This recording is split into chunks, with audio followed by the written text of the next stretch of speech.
शांति। दुर्गा देवी, संतोषी देवी, गायत्री देवी, पार्वती देवी, सरस्वती देवी, जगदम्बा माँ, पिछले 6 दिनों से हम इन देवियों की और इनकी दिव्य शक्तियों की चर्चा कर रहे हैं और इन शक्तियों को अपने जीवन में भी जागृत करने का अभ्यास कर रहे हैं।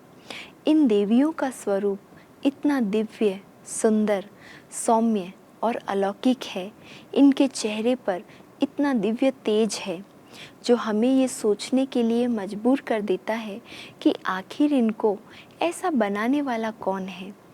इसीलिए हर शक्ति के आगे शिव शब्द जोड़ा जाता है, अर्थात इन्हें शिव की शक्तियाँ, शिव शक्ति कहकर पुकारा जाता है।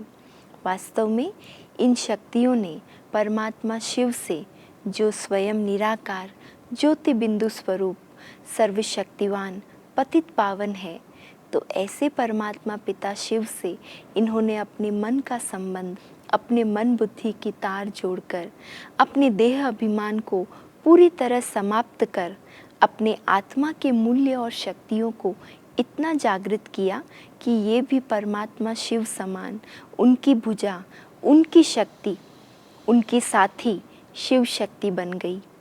लेकिन इन सभी देवियों में से एक देवी का स्वरूप ऐसा है जो बाकी सभी देवियों से बिल्कुल अलग है, जिनका स्वरूप बाकी किसी देवी समान सौम्य और सुंदर नहीं है।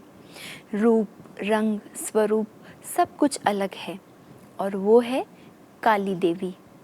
आँखों में असीम क्रोध की ज्वाला, गले में मुंडमाला, एक हाथ में असुर का गला, हाथ में खून से सनी तलवार, जीभ बाहर निकली है और रंग बिल्कुल काला है। इतना भयानक स्वरूप होते हुए भी उसे देवी कहा गया है, तो आखिर इसका भावार्थ क्या है?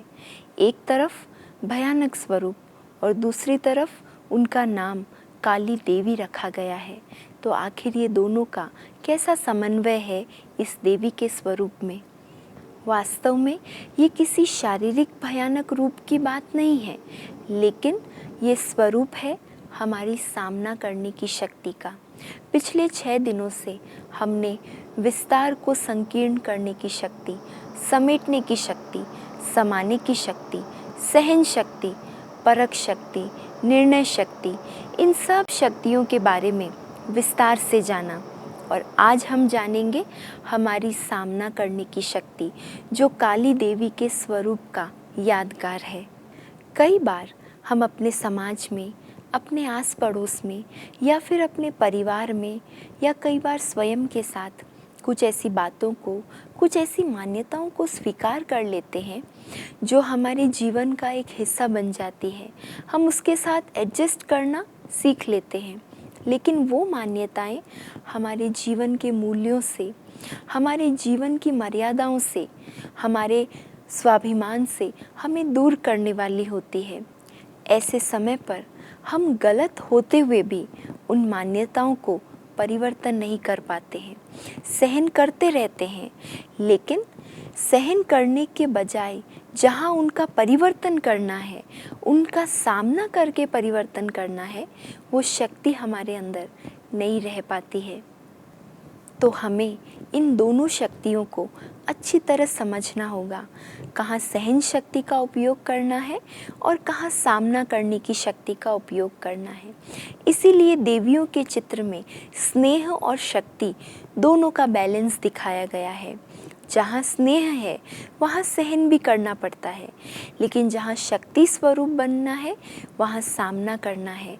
वहाँ कुरीतियों को, पुरानी मान्यताओं को, कुछ गलत सिस्टम जो दूसरों को हानि पहुंचा रहे हैं, जो दूसरों को नुकसान पहुंचाने वाले हैं, वो सिस्टम्स को हमें चेंज करना होगा और उस चेंज लाने के लिए हमें उसका सामना करना पड़ता है। जैसे एक माँ में स्नेह और शक्ति दोनों का बैलेंस है। अगर माँ बच्चे को सिर्फ स्नेह देती रहे, प्यार पालना ही देती रहे और वो बच्चा अगर अपनी आदतों को लाड प्यार में बिगाड़ दे, तो उसी बच्चे के लिए दूसरे लोग आकर आपको यही कहेंगे कि आपके बच्चे को आपके प्यार ने बिगाड़ दिया है, अब वो किसी की बात नहीं सुनता है, आपने इसको समय पर सुधारा नहीं। तो इसीलिए माँ सिर्फ प्यार नहीं देती, लेकिन प्यार और शक्ति, स्नेह और शक्ति दोनों का बहुत सुंदर बैलेंस रखकर अपने बच्चे को समझ और सही दिशा देती है। कभी कभी हमें स्वयं के लिए गए निर्णय के लिए भी बहुत बातें सुननी पड़ती है। लोग आपका विरोध करते हैं, लोग आपको गलत ठहराते हैं, यहाँ तक कि परिवार में भी कई बार आपका कोई साथ नहीं देता है। ऐसे समय पर भी हमें अपनी सामना करने की शक्ति का उपयोग करना है, क्योंकि हमने जो निर्णय लिया है वो सही रीति से परख कर और फिर निर्णय लिया है।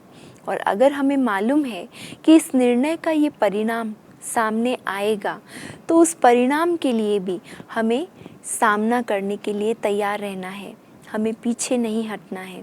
काली देवी का स्वरूप इसलिए ही इतना भयानक दिखाया गया है कि जहाँ सामना करना है वहाँ वो अपना विकराल रूप धारण करती है, अर्थात अपने कमज़ोरियों को स्वयं पर हावी नहीं होने देती, ना ही अपने परिवार पर हावी होने देती है। जहाँ बात आती है मर्यादाओं की, मूल्यों की, सत्य का साथ देने की, सत्य की राह पर चलने की, वहाँ वो काली रूप बनकर अर्थात शक्ति रूप बनकर उन विरोधों का, उन बातों का सामना करने के लिए भी तैयार रहती है। काली देवी के गले में एक मुंडमाला दिखाई जाती है। मुंडमाला प्रतीक है सभी विकारों का। मुंडमाला में एक के बाद एक अनेक मुंड लगे होते हैं, तो इसका अर्थ ये है कि एक एक विकार को उस काली देवी ने संपूर्ण रीति से ख़त्म कर उसे भी अपना हार बना लिया, अर्थात उनको भी अपने वश में कर लिया। अगर एक भी विकार अंदर रह गया, एक भी कमज़ोरी अगर आत्मा में रह गई, तो वो एक कमज़ोरी अनेक कमज़ोरियों को अपने साथ लेकर आती है। इसीलिए अपने अंदर एक भी कमज़ोरी का अंश तक ना रह जाए, इतना हमें शक्ति स्वरूप बनकर दिखाना है। इतना हमें अपने ऊपर अटेंशन रखना है कि कोई भी विकार या उसका अंश भी मेरे अंदर प्रवेश ना होने पाए। कभी कभी हम जब कोई गलती करते हैं तो पहली बार में अगर उस गलती को ठीक करने पर अटेंशन नहीं देते हैं तो ज़रूर दूसरी बार फिर होगी, और जब दूसरी बार होती है कभी हम सोच लेते हैं अच्छा ठीक है, आज नहीं तो कल ठीक हो ही जाएगी, फिर तीसरी बार भी कर लेते हैं। तो काली देवी समान शक्ति स्वरूपा बनकर हमें इस विकारों के सिर को धड़ से अलग कर देना है, देह अभिमान को पूरी रीति समाप्त कर देना है, पोस्टपोन नहीं करना है, अटेंशन देकर देकर उसे संपूर्ण समर्पित कर देना है, संपूर्ण ख़त्म कर देना है। साथ साथ काली देवी के हाथ में असुर का सिर दिखाया जाता है और उस सिर में से खून बहता रहता है। कहा जाता है काली देवी उस खून को भी पीकर वो असुर का सर भी ख़त्म कर देती है। तो जैसे शरीर का सबसे मुख्य हिस्सा है सिर, ऐसे ही सारे विकारों में से जो मुख्य है, सबसे मुख्य विकार वो है देह अभिमान। वो देह अभिमान ही अन्य विकारों को साथ लेकर आता है। जैसे हम कह देते हैं मैं तो बहुत पढ़ा लिखा हूँ, मैं बहुत पोस्ट पोजीशन वाला हूँ, मैं इस कास्ट का हूँ, मैं इस रिलीजन का हूँ, मैं बहुत धनवान हूँ, मेरे जैसा समझदार कोई नहीं। ये इस तरह का जो मेरापन है, ये मैं का सिर अर्थात बॉडी कॉन्शियसनेस, इसकी हमें बलि चढ़ा देनी है, संपूर्ण ख़त्म कर देना है। कल करेंगे, बाद में करेंगे, हो ही जाएगा, ठीक कर ही लेंगे, इस तरह पोस्टपोन नहीं करना है, लेकिन तुरंत शक्ति स्वरूप बनकर इसे संपूर्ण ख़त्म कर देना है, संहार कर देना है। तब ही हम काली देवी समान सारी विघ्नों का सामना कर सकेंगे। तो आज नवरात्रि के 7वें दिन हम सारा दिन इसी स्वमान का अभ्यास करें कि मैं सामना करने की शक्ति के द्वारा सर्व विघ्नों का, सर्व गलत मान्यताओं का, सर्व विकारों को अंश सहित खत्म करने वाली, उनका संहार करने वाली, उन पर काली रूप धारण करने वाली मैं ही वो काली देवी हूँ। अच्छा, ओम शांति।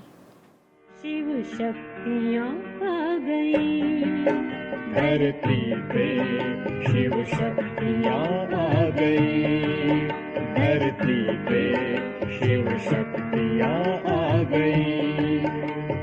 घर घर में होती है जिनकी पूजा, घर घर में होती है जिनकी पूजा, चेतन में वो देवियाँ आ गई, चेतन में वो देवियाँ आ गई, शिव शक्तियाँ आ गई धरती पे, शिव शक्तियाँ आ गई।